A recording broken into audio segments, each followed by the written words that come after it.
Assalamualaikum warahmatullahi wabarakatuh. Salam kenal Bapak Ibu Guru, nama saya Misanti, guru bahasa Inggris dari SMK Negeri 1 Nganjuk. Saya akan berbagi bagaimana pembuatan modul ajar yang menarik, yang kece, yang mungkin nanti kalau seandainya langsung di-share ke siswa akan sangat menarik. Jadi saya pakai Canva, nanti bisa di-convert, dirubah pakai Flipbook juga. Oke, akan saya jelaskan tentang bagaimana pembuatannya. Kalau saya biasanya langsung ketik artikel, karena nanti kita pengen susunan modul ajarnya itu seperti majalah, seperti itu ya Bapak Ibu. Oke, jadi seperti ini, nanti Bapak Ibu cari mana yang sesuai dengan keinginan Bapak Ibu. Misalnya saya suka ini ya, karena di sebelah sini bisa ada poin-poin pentingnya, atau kita bisa nanti tambahkan identitas, dan ini mungkin nanti konten dari modul ajar kita. Jadi letak gambar, letak tulisan, layoutnya sangat sesuai untuk modul ajar. Jadi kita pilih ini sudah saya buka. Oke, seperti ini. Kalau seandainya tidak sesuai, di sebelah sini sudah ada ini ya, ada pilihan lain. Di bawah juga, apalagi kalau pengen buat, oke, seperti ini juga menarik kalau untuk modul ajar. Jadi nanti tinggal kita rubah gambar, tulisan, dan lain sebagainya. Nah, seperti itu. Nah, kita fokus ke ini ya yang saya pilih. Oke, agak saya besarkan. Oke, dari di sini saya sudah mendapatkan bahwa ini sudah cocok sekali untuk modul ajar yang saya bayangkan gitu. Akhirnya dari artikel ini saya edit menjadi seperti ini. Ini bisa kita tambahkan, kita pilih di artikel yang di template-nya. Sedangkan untuk hasilnya ini. Sama kan Bapak Ibu dengan yang kita lihat di artikel yang di halaman pertama tadi gitu. Jadi dasarnya itu, tapi kita rubah. Oke, saya agak sedikit besarkan. Oke. Nah, komponen apa saja yang harus ada di modul ajar kita itu yang terpenting selain identitas dari mata pelajaran, kelas, alokasi waktu, deskripsi. Ya, ini Bapak Ibu sesuaikan dengan dari CP, Bapak Ibu turunkan ke TP-nya, terus akhirnya jadi ATP-nya, terus ke modul ajar, ini sangat penting gitu. Jadi masing-masing mata pelajaran punya kekhasan dan keunikan masing-masing gitu. Bagaimana Bapak Ibu semua menurunkan CP jadi TP-nya ya. Terus masing-masing sekolah juga nanti pastinya sudah punya pilihan dari profil pelajar Pancasilanya mau ke apa. Kalau saya lebih ke benar arti kritis, kreatif, dan kebinekaan global ya. Jadi monggo nanti silahkan Bapak Ibu mau fokus kemana nih gitu dari komponen profil pelajar Pancasila. Terus kita juga tuliskan cara penggunaannya kan modul ajar ini nanti kalau dilihat biar bisa dipakai oleh semua guru gitu. Jadi ini memudahkan kita dalam pembelajaran. Ini pun bisa seandainya dilihat siswa pun siswa akan tahu oh saya akan belajar apa gitu. Terus kita tuliskan juga relevansi proyek.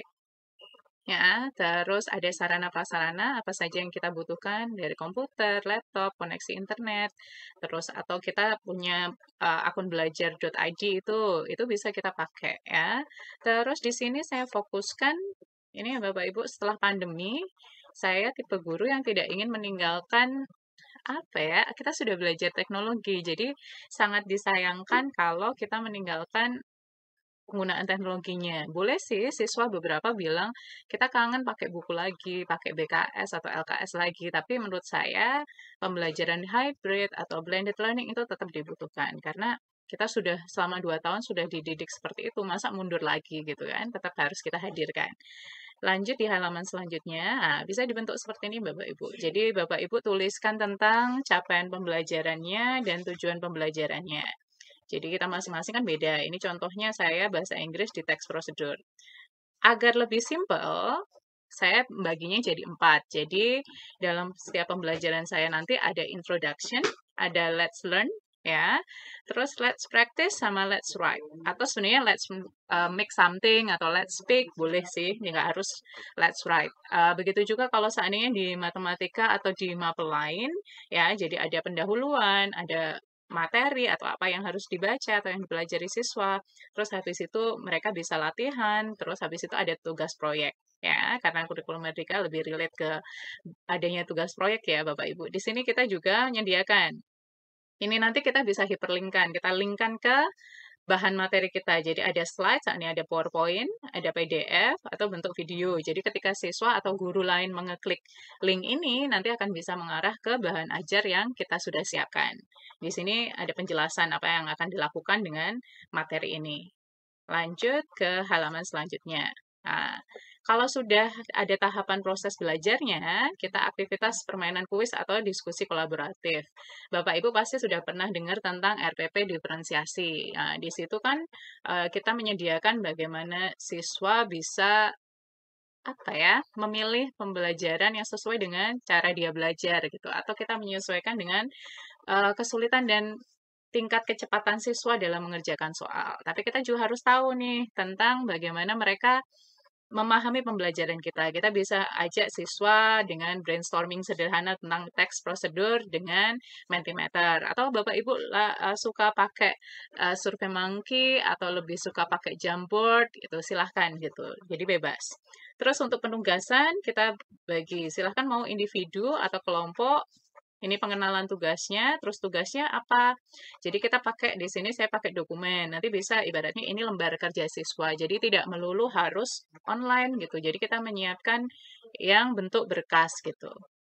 Setelah itu penilaian ya, penilaian asesmen atau formatif uji kemampuan siswa ini kita juga seperti itu ada pilihan satu, pilihan kedua. Jadi bisa pakai Google Form atau Google Docs atau nanti bisa pakai seperti live worksheet atau kita sudah terbiasa pakai Kahoot, pakai Quizzes ya bisa kita gunakan. Ya ada sumatif, ada formatifnya.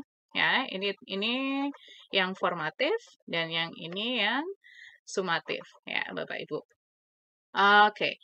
Dan bagaimana untuk penugasannya? Kayak di sini kan tentang prosedur teks gitu. Jadi kita minta siswa bikin video tutorial untuk pembuatan sesuatu. Karena saya ngangkat tentang makanan Indonesia, khas Indonesia, ya nanti siswa akan kita arahkan untuk bisa bikin video tutorial tentang makanan tradisional gitu. Jadi kita akan minta siswa ngunggah hasilnya di situ. Nanti kita juga bisa ngasih link YouTube-nya atau biasanya kita bisa pakai saya biasanya pakai Padlet, jadi siswa bisa unggah video di sana atau pakai YouTube gitu ya.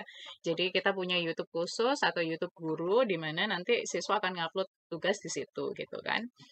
Oke, lanjut ke refleksi. Nah, refleksi ini penting Bapak Ibu. Pembelajaran akan sangat kurang dan tidak bermakna kalau kita tidak melakukan refleksi, baik itu guru ataupun siswa. Akan sangat mudah kalau kita itu punya form refleksi yang pasti gitu. Jadi setiap pembelajaran apa yang kalian rasakan, apa yang kita ini alami ketika kita mengajar itu akan sangat mudah. Jadi di sini kita langsung aja nanti kita pasang link menuju Google Form yang sudah kita punya. Jadi setiap selesai pembelajaran kita bisa langsung melakukan refleksi baik siswa ataupun gurunya. Dan terakhir, ini glosarium. Sebenarnya ada satu lagi sih, untuk kalau seandainya kita punya source atau daftar pustaka.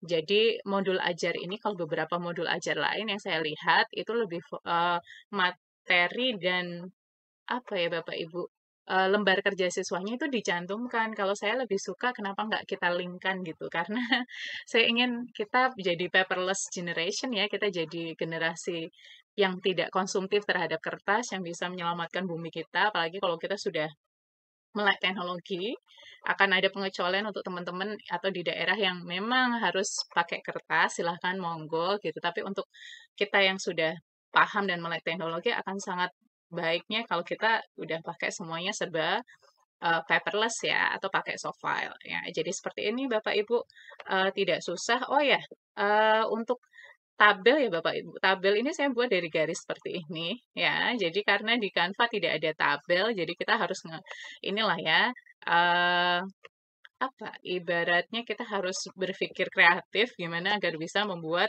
ini. Jadi Bapak Ibu nggak terus oh ini satu-satu gitu. Enggak, Bapak Ibu bisa seandainya ini ya, ini diklik aja nanti pencet shift ya Bapak Ibu. Ah, sorry sorry. Ini seperti ini. Ini seandainya pengen dibuat banyak, ini tinggal Ctrl C, nanti saya tinggal tambah halaman. Ya. Oke, nah, sudah kan? Seandainya saya mau lagi di bawahnya, tinggal nanti di bawahnya seperti ini. Nah, Jadi gampang Bapak Ibu, nggak sulit, dan Canva ini bisa membantu. Terus bagaimana Miss untuk bisa membuatnya jadi flipbook seperti yang saya share di sosial media saya, itu bisa klik bagikan. Terus ini sudah ada sih Heizen Flipbook, saya suka yang Heizen. Banyak pilihannya kalau di Canva, kita pilih lainnya aja dulu Bapak Ibu. Di sini, oke. Ya, banyak sekali di sini ada desain, ada Heizen Flipbooknya, atau ini ada namanya buku Flip Publu, ya. Kalau nggak salah juga ada book creator juga di sini. Saya lebih prefer pakai ini Heizen Flipbook ini. Oke, mau semua halaman atau enggak Bapak Ibu? Gitu. Ini kita pilih. Seandainya yang kita ini kan halaman ke-7 enggak ya? Jadi kita pilih halaman 1, 2, 3, 4, 5. Oh, tadi halaman 1 enggak karena tadi contoh ya. Kita berarti 2, 3, 4, 5. Oke, selesai. Simpan.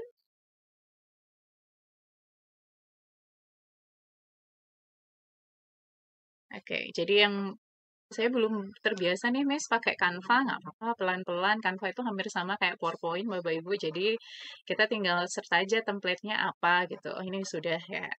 Kita lihat di Heizen.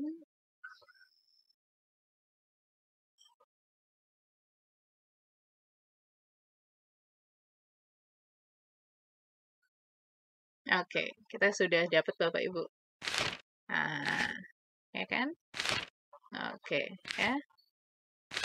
Semoga ini bisa membantu Bapak Ibu semua dalam pembuatan modul ajar. Jadi kurikulum Merdeka ini jangan disikapi sebagai beban baru, sebagai kenapa sih ganti menteri, ganti kurikulum. Kalau saya selalu melihatnya lebih ke hal positif bahwa kalau perubahan itu hakiki Bapak Ibu, pasti terjadi dan kita tidak mau anak-anak kita itu tertinggal gitu. Kita udah ganti kurikulum berkali-kali loh, tapi kenapa level kita dipisah dan ini masih rendah? Berarti kita harus melakukan perubahan. Jadi disikapinya seperti itu. Kalau ada hal yang baru ya kita pelajari bersama-sama. Itu tidak kita tanggung sendiri karena semua guru saya rasa untuk tahun ajaran ini kita benar-benar harus belajar bersama. Jadi bukan suatu hal yang harusnya jadi beban, tapi harus kita bergotong royong, kita bersama-sama untuk bisa mewujudkan bahwa mimpi saya, kalau selama ini orang fokus bahwa Finlandia adalah negara yang sukses menciptakan pendidikan yang luar biasa, saya